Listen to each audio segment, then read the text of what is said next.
ঘুম ভেঙেছে ঠিক সেই ভোর 5টার সময়। আগে যখন মা সুস্থ ছিল তখন তো আমি 6:30টায় ঘুম থেকে উঠতাম, এক সপ্তাহ আগে পর্যন্ত।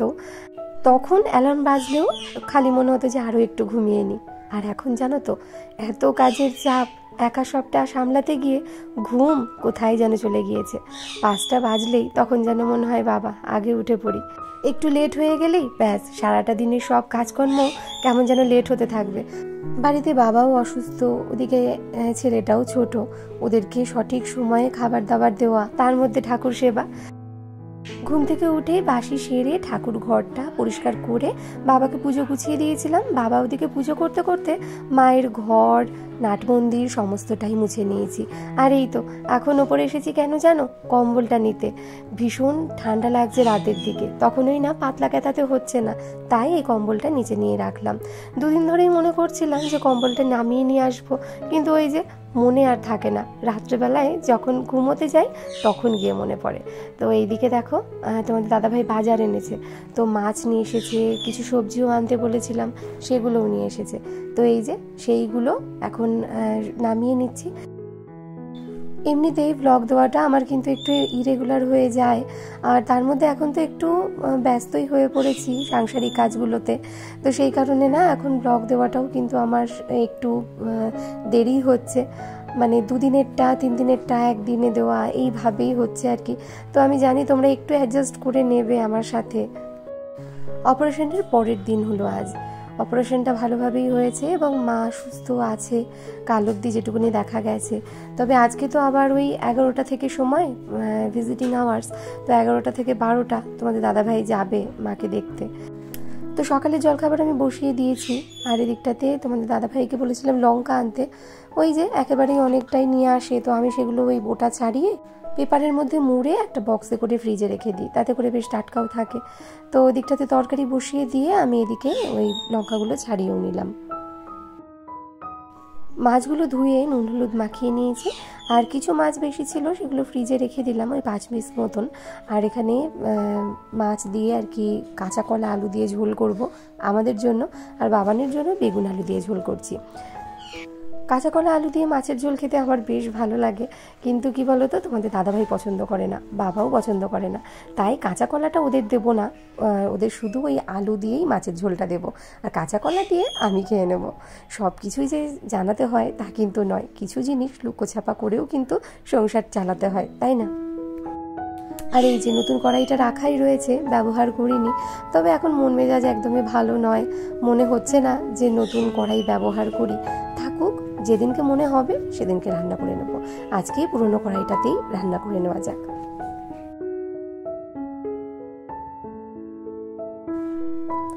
এদিকে খানিকটা মিষ্টি ভিজিয়ে রেখে দিয়েছি বাবানের জন্য আর তোমাদের দাদা ভাইয়ের জন্য। ভাতটা এবার বসিয়ে দিলাম। বাবান আজকে সকালে ভাত খায়নি, বাবানও ওদের সাথেই রুটি খেয়ে নিয়েছে, তো সেই কারণে না আজকে সকালবেলায় আর ভাত করতে হয়নি, ওই একেবারেই হাঁড়িতে এখন ভাতটা বসিয়ে নিলাম। আর এইবার এদিকটাতে মাছের ঝোলটাও করে নেব। আজকে উচ্ছে অথবা শাক অন্য কোনো কিচ্ছু আনেনি, আজকে শুধুমাত্র পটল, কাঁচা লঙ্কা, আদা আর মাছ নিয়ে এসেছে। তো একটুখানি যদি শাক অথবা উচ্ছে কিছু আনতো তাহলে মাছের সাথে না করা যেত। তো বাবাকে বলেছিলাম যে আজকে একটু ডাল করি, কিন্তু বাবা বলল কিচ্ছু করতে হবে না, খেতে ভালো লাগছে না, শুধুমাত্র মাছের ঝোলটাই কর। তো শুধু মাছের ঝোলটাই করছি। জানি এক তরকারি ভাত খেতে নেই, কিন্তু সত্যি কি বলতো, খাওয়া দাওয়ার মন মেজাজটাও না আমাদের কারুরই আর সেইভাবে নেই। ঘড়িতে এখন প্রায় সন্ধে 6টা। আমার মা এসেছে। শাশুড়ি মাকে তোমাদের দাদাভাই গিয়ে দেখে এসেছে এবং উনি কিন্তু ভালোই আছেন।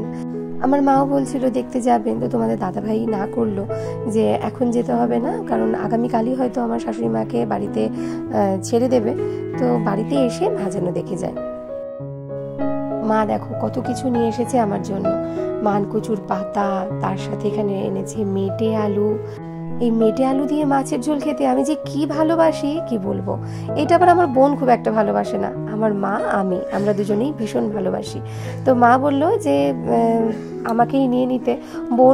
আগামীকাল যেহেতু মা বোনের বাড়িতে যাবে, সেই কারণে মা তো থাকবে না, আর বোন এগুলো যেহেতু খেতে ভালোবাসে না, বোনকে ফোন করে জিজ্ঞেস করেছিল, তো বোন বললো আনতে হবে না। তো সেই কারণে পুরোটাই আমার বাড়িতেই দিয়ে গেল। আর এখানে এই যে মানকচু রয়েছে, এখান থেকে একটা মানকচু আমি রাখবো আর একটা মানকচু কিছু বোনের বাড়িতে পাঠাবে। তো মা আগামীকাল আর কি বোনের বাড়িতেই যাচ্ছে। কয়েকদিন আমার বোনেরও বেশ আনন্দ যে মাকে নিয়ে থাকতে পারবে। সত্যি মা থাকলে না বেশ ভালো লাগে। তোমরা অনেকেই বলেছিলে যে আমার মাকে আমার বাড়িতে কদিনের জন্য এনে রাখতে, আমিই না ইচ্ছে করে মাকে এনে রাখলাম না। কেন বলো তো? আমার বোনের বাড়িতে আমার মায়ের থাকাটা একটু বেশি প্রয়োজন, কারণ আমার বোনের শরীরটা খুব একটা ভালো নেই। তাই বোনের কাছে মা যদি থাকে সেটাই ভালো হবে, কারণ বোন তো একা থাকে। আর এখানে আমি চালিয়ে নিতে পারবো, কোনো অসুবিধা হবে না। বোনের থেকে আমি অনেকটাই সংসারের ব্যাপারে অভিজ্ঞ এবং অনেকটাই বুঝিয়ে নিজের কাজ করে নিতে পারবো। কিন্তু বোন তো ছোট, ও এখনও সেইভাবে শরীর খারাপ হলে না মাকেই এখনও চায়। তো আমার মনে হয়েছে যে না, মা বোনের কাছেই থাকুক, আমি ঠিক সামলে নেব। আর তোমরা তো আছো মনের জোর বাড়িয়ে দেওয়ার জন্য, এটাই বা কম কিসের। আর এই দেখো এখানে বকফুল নিয়ে এসেছে, তবে বকফুল আমি রাখছি না।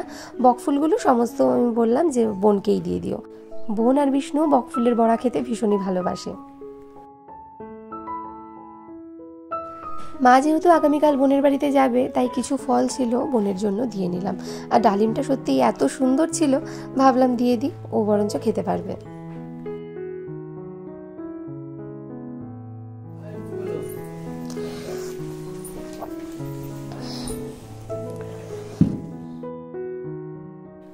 পরের দিন সকাল 7:30। আজ মঙ্গলবার, আজকে আমার শাশুড়ি মায়ের ছুটি হবে। এই কয়দিন তো এক নাগারেই তোমাদের দাদাভাই কাজে যেতে পারছে না, আর সত্যি কাজে মন বসেও না, তাই না? মা এইভাবে হসপিটালে রয়েছে, আর সময় সময় তাকে দেখতেও যেতে হচ্ছে। তো সেসব মিলিয়েই আর কি কদিন ধরে কাজে যাচ্ছেও না, আজকেও যাবে না, হয়তো আগামীকালও যাবে না। তো আজকে মা আসবে, তবে মার আস্তে আস্তে হয়তো সন্ধে হয়ে যাবে, কারণ সকালের দিকটাতে ছুটি হবে না, ছুটি হতে হতে বিকেলের দিক। তো ওই সমস্ত কিছু ফর্মালিটিস মিটিয়ে আস্তে আস্তে ওই সন্ধে তো হবেই আজকে।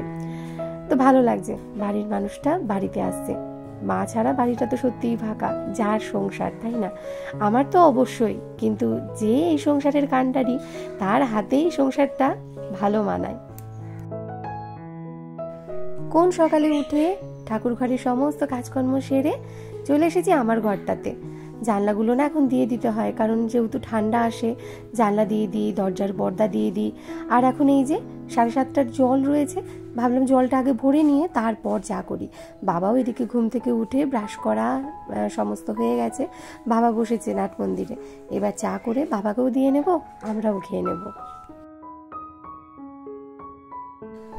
আমাদের জন্য দুধ চা করছি, আর আমার শ্বশুরমশাইয়ের জন্য করছি লিকার চা।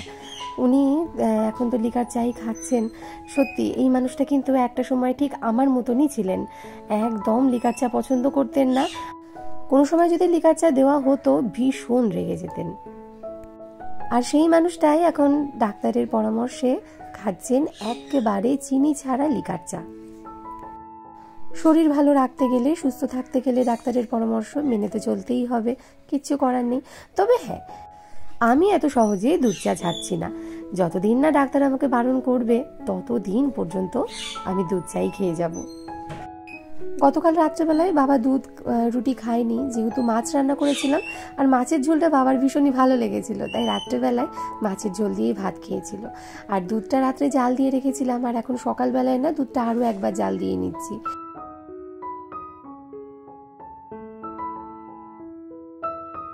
আজকে সকালে সব ভাই রুটি খাবে, তাই এই তো এইবার আটাটাও মেখে নেব। রুটির জন্য এখানে আলু দিয়ে পটল দিয়ে একটা বাটি চচ্চড়ি করে রেখেছি, আর এইখানে আমি ওই চালটা ভিজিয়ে রেখেছি যে সকালবেলায় ভাত করব। আর এদিকটাতে না ওই পটল ভাজবো, একটু আলু ভাজবো, আর ডাল তো তার সাথে হবেই, যেহেতু আজকে নিরামিষের দিন, মঙ্গলবার, আজকে একটু মুগের ডাল করব। আর তার সাথে দুপুরবেলায় গরম গরম বেগুনি ভাজবো, তার জন্য বেগুনগুলো একেবারে স্লাইস করেই রেখে দিয়েছি। কোনো রকম তরকারি করছি না, শুধুমাত্র ডাল আর ওই ভাজাই হবে আজকে। ববিতা দত্ত, তুমি এর আগের ভিডিওতে আমাকে কমেন্ট করেছিলে যে দিদিভাই তোমার কথাগুলো শুনতে আমার বেশ ভালো লাগে, যদি মেসেজটা পড়ো তাহলে অবশ্যই আমার নামটা নিও। এই তো বোন, তোমার নামটা নিয়েছি। আজকে বাবা বললো শরীরটা ভালো লাগছে না, আজকে আর রুটি খাবে না, তাই আজকে একটু এনশিওর গুলে দিতে সকালের দিকটাতে।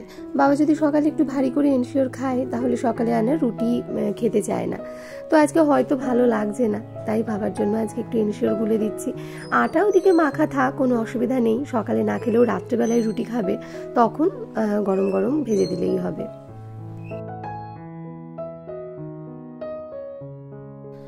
সকালবেলায় যে বাসনগুলো মেজে নিয়েছিলাম সেইগুলো এই তো এখানে সব জল ঝরে গেছে, আর সেগুলোকে এখন ঝুড়ির মধ্যে তুলে নিচ্ছি।